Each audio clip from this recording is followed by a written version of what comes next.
Thank you. Thank you so much for that incredible introduction, Christine. Let's see if I can get my slides up. Great. So I'm just, everybody can hear me okay? Yeah, we can see you and we can hear you. Thank you. I'm so honored to be here today to be presenting some of the work that I've been working on for a couple of decades with an incredible team. And I'm going to talk a little bit about our data in context of ecological and host pathogen interactions in emerging infections. And let's see if I can get my, there we go. I'm going to refer to work that's been collected in non-domestic free-ranging felids across North America, as well as domestic cats in 3 different regions. And the work that we've done looks at both movement of animals and how that impacts disease transmission, as well as anthropogenic change that can affect behavior and ultimately disease transmission. And we've looked at a number of viral agents, mostly retroviral infections, feline immunodeficiency virus, feline foamy virus, and feline leukemia virus.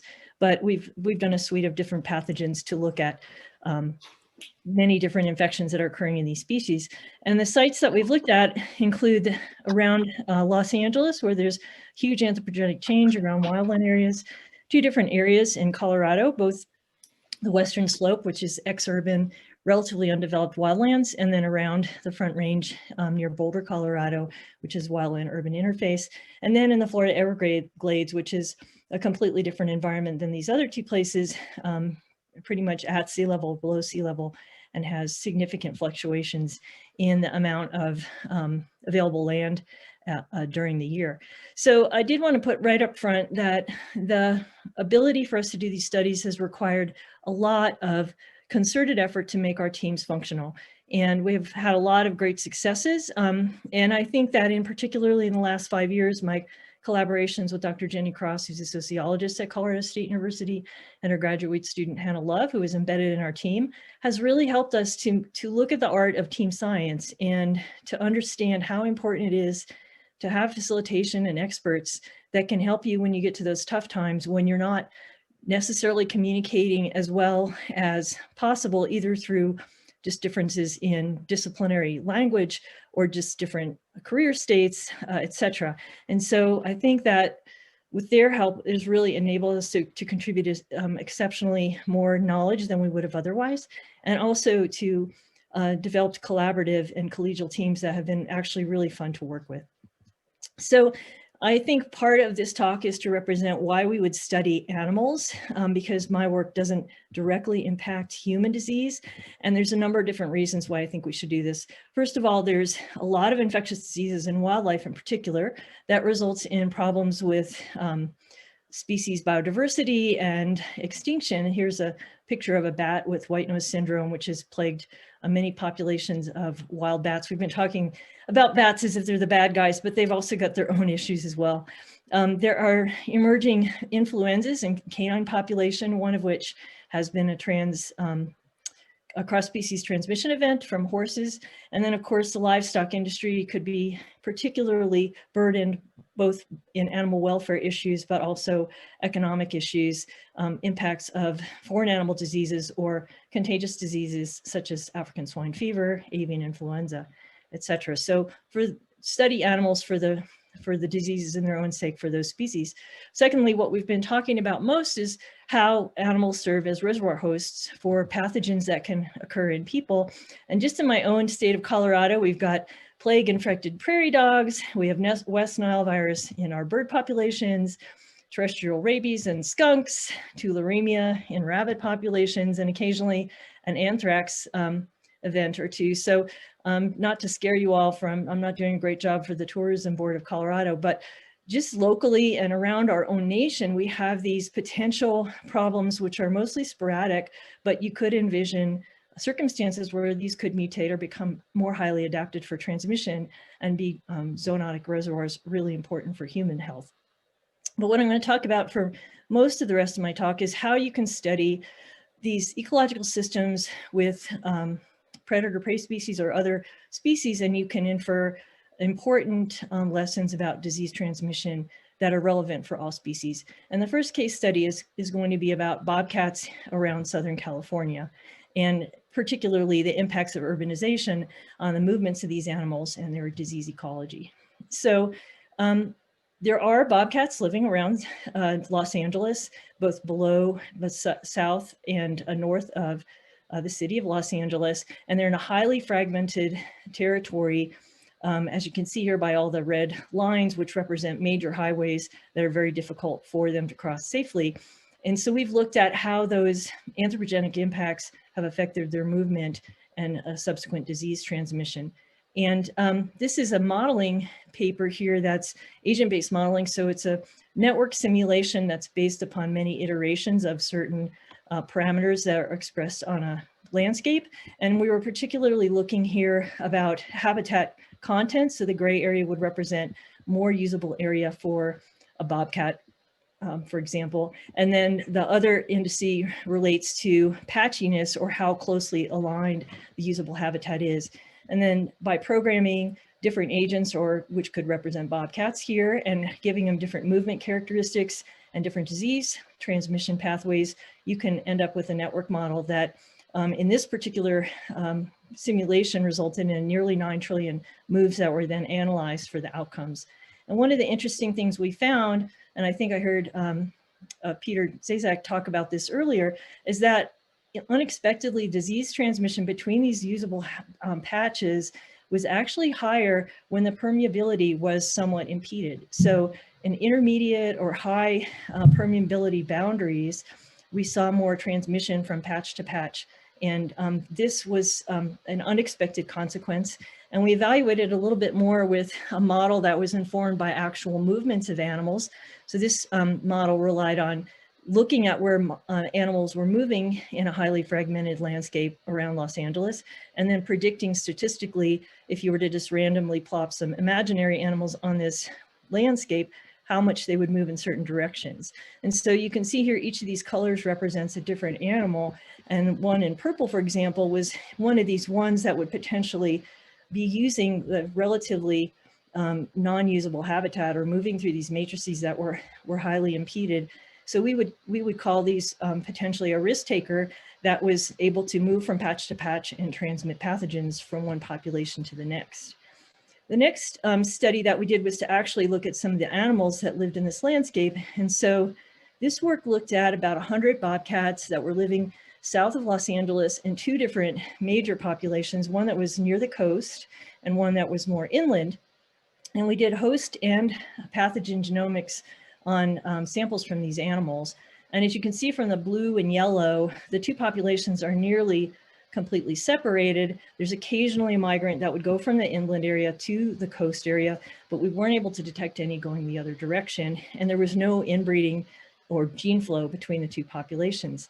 However, when we looked at a virus that these animals carried, and this was a feline immunodeficiency virus, the feline analog of HIV in people, and this one was specifically one that infected bobcats, we saw that despite the fact that the genes of the bobcats weren't able to go from one population to the other through interbreeding, we did see disease transmitted. So some of these more, these animals that were willing to move from one population to the other were moving across this Interstate 5 highway, which contains, I don't know, something like 12 lanes of traffic. And if they made it across, they could potentially transmit diseases on either side of the highway. So this was really proving the prediction of the agent-based model I talked about, that these relatively impermeable types of landscapes could result in disease transmission across very significant barriers. This is a larger study done a couple of years after the one I just described, with about 200 more animals. And this time we looked in the northern part of LA County, or in Ventura County, actually above Los Angeles, and then at populations in the south again. And again, we saw mixing of the diseases, mixing of the viruses in the 2 southern, south of Los Angeles populations. However, the populations to the north were bounded by other highways, Interstate 5 and 101, that pretty much kept the populations as well as these viruses separate. And beyond this, this study also showed these dotted lines are time markers, and this is actually a molecular clock analysis of when these viruses were evolving into different clades. And you could show that things like growth in the population of Los Angeles, the human population of Los Angeles, or construction of these highways resulted in partition of these populations into subpopulations, and at times driving the evolution of the virus in different directions. So that's an example in this case study. We've gone on and are continuing to include more and more sophisticated methods, including some that integrate host and virus genetics as well as landscape features. And a recent study by one of our colleagues has made these beautiful maps of spatial dimensions of this feline immunodeficiency virus spread across space and time. So we're getting better and better with these tools of trying to approximate the historical retrospective movement of these viruses. So some key findings: that urbanization, not surprisingly, isolates populations. Movement behavior is key to disease transmission in these populations. And that medium to low degrees of habitat connectivity may actually accentuate disease transmission. And this might be really important to management of populations in these urbanized areas. We've been using pathogens as markers of movement and connectivity. And then there's evolving tools that are going to assist us in making even further documented observations about these different systems. So the next thing I want to talk about is actually spillover. And we have found inadvertently, for the most part, that the North American puma, which is the top predator in our system, actually is accumulating a number of spillover pathogens from both the bobcat and the domestic cat. And so when we think about this in our big team about what are the facets of spillover that we have to consider, we kind of roughly divide it for experimental purposes into these two pieces. One is extrinsic or ecological, and this is what are the environmental and behavioral conditions that result in two different species coming together and having enough contact to transmit a disease. But then the second piece is more intrinsic and host pathogen based, because there are many instances where that type of exposure does not result in an infection that becomes virulent or even that is successful. So that has more to do with dose effects and whether or not one pathogen in one species can actually be transmitted physiologically. And so just a couple quick things I'll run through here about how do we actually look for overlap of these species. And one way is to use GPS telemetry by collaring different species and looking at them concurrently over time.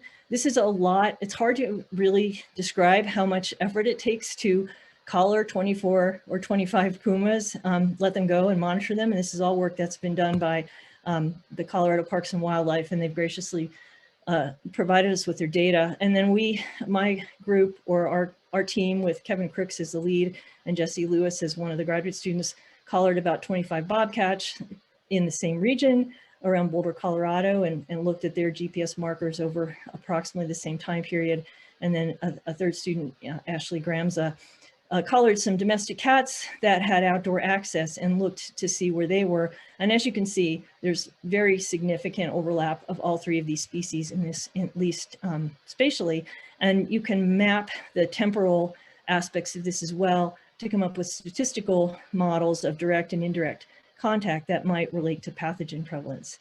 We've also used motion activated cameras, which are really fun to look at what you find in a camera. We have over 1 million pictures from cameras deployed across the state of Colorado. And in this particular series, you see that within a 2-week time frame, right at the same camera at different times, but all at night, is a bobcat, a domestic cat, and a puma. And I'm always puzzled that they're always moving the same direction. So I'm not sure about that behavior. Perhaps that's inadvertent. Maybe it has to do with the rotation of the Earth. But we also can take all the data from all the cameras that we have, and we can map the activity and then come up with potential risk patterns of when these species might be coincident on the landscape and result in cross-species transmission. We have quite a number of papers relating to this work. One of the findings of these was that the exurban areas do increase interactions, at least between bobcats and pumas. So again, urbanization is impacting behavior in a way that might result in more spillover. Occasionally, we've come up with pictures like this, where we have one of the cats that was actually in our study area around Boulder, Colorado, went missing, and the owner called us up and asked if we could look at the camera pictures for around that period. And lo and behold, we unfortunately found that that cat had been consumed, or at least captured, by a puma. And this puma was actually one on study. You can see has a collar here. So that's a pretty rare event to actually see this in action. But working again with Colorado Parks and Wildlife and some of the work they've done with looking at caching behavior of the pumas and identifying the kills that were made by these animals, they found over the course of a couple years, over 40 domestic cats that were documented to have been consumed by pumas. So clearly there's overlap occurring and interactions occurring that result in potential for disease transmission. So this is actually my favorite part of the work we do, which is the spillover outcomes and studying this host pathogen interaction. Unfortunately, I don't have very much time to talk to you about it, but three of the viruses we've studied most commonly, these are 3 retroviruses, so they're fairly related to one another, at least in the world of virus phylogeny. Feline immunodeficiency virus, again, this is similar to HIV in people. Foamy virus, this is an ancient retrovirus that's pretty widespread in cat and primate groups. And then feline leukemia virus, which is a gamma retrovirus that causes significant disease outcomes in domestic cats. We have found instances of spillover from either bobcats to mountain lions, pumas, or these other 2 viruses, domestic cats to pumas, by looking at signatures of diagnostics, looking at the phylogeny of these agents in samples from these animals. And even though these viruses are quite similar, kind of in the scheme of the viral kingdom, we find 3 completely different outcomes. So FIV does not adapt very rapidly to the puma host, and in fact, we see very little evidence of follow-on infection in pumas. Feline foamy virus pretty clearly spilled over into the puma populations of Colorado about 50 years ago, and now 75 to 80% of the pumas that are free-ranging in all 3 of our study populations have this infection without apparent clinical disease. And then thirdly, feline leukemia virus is a sporadic infection, but when it does enter the puma population, there's evidence that it's more virulent in pumas than it is in domestic cats. So if we think about this as a series of different outcomes, and we have modeled this out over predation events, but it could be any kind of contact, there's potentially no outcomes, and this is probably most common because most predators survive their behavior of needing to take in host species as a diet. But if there is an infection, there's often examples when the infection is not productive. There are examples when the infection is productive, but results in asymptomatic or mild disease. And then there's outcomes where the infection can cause more virulent disease in the secondary host than the primary host. And then the ongoing transmission varies quite a bit as well. So I think that kind of a summary of all of this is spillover is very, very unpredictable. And I was a little bit enamored with Queen's Gambit and just thought about how many different ways could you win or lose a chess game? And the answer is a lot. But even that is a constrained type of system that is probably a lot easier to predict than whether or not a puma and a bobcat are going to be in the same place in Colorado with a potential interaction. And then the second thing I wanted to just mention is I'm not so sure we should know everything about how to predict this because there's such rare events that perhaps some of the information or the methods we would use to track these things could be used for nefarious or for negative purposes. And we've certainly seen with our ability to look at social media that there can be some negative consequences. And I hope that we consider that as we're determining how to map these things. We've talked a lot, others have talked a lot about these low risk but extraordinary impact events and needing to see where exactly we should try to intervene. And it may be really difficult to intervene at a very early or in a kind of preventative sense in some of these systems. One new tool that may be talked about further on in this workshop is something called ICARUS, International Cooperation for Animal Research Using Space. And this is a worldwide effort to try to use data logging to look at wildlife population movements and could be of use to us in the types of questions we're asking at this conference. And then secondly, I think we can think out the box for human detection. One thing that I think is using tools such as this Kinza thermometer, which has an uploadable data read, and this is from the company's website, they were able to detect an aberrant number of fevers in people in New York City prior to the COVID curve that occurred there earlier this year. And then we all know of some of the behaviors people have had in the coming pandemic that might be something we could evaluate as a premonitory symptom, such as toilet paper use or many other odd behaviors people do when they think they might get a disease. So just to summarize here, overlap of these animals occurs frequently, and predation is a risk factor we should consider as a spillover bioaccumulation event. And while we can use these tools to model spillover and disease outcomes, it's often done retrospectively, and it's really hard to predict, and we need these creative solutions.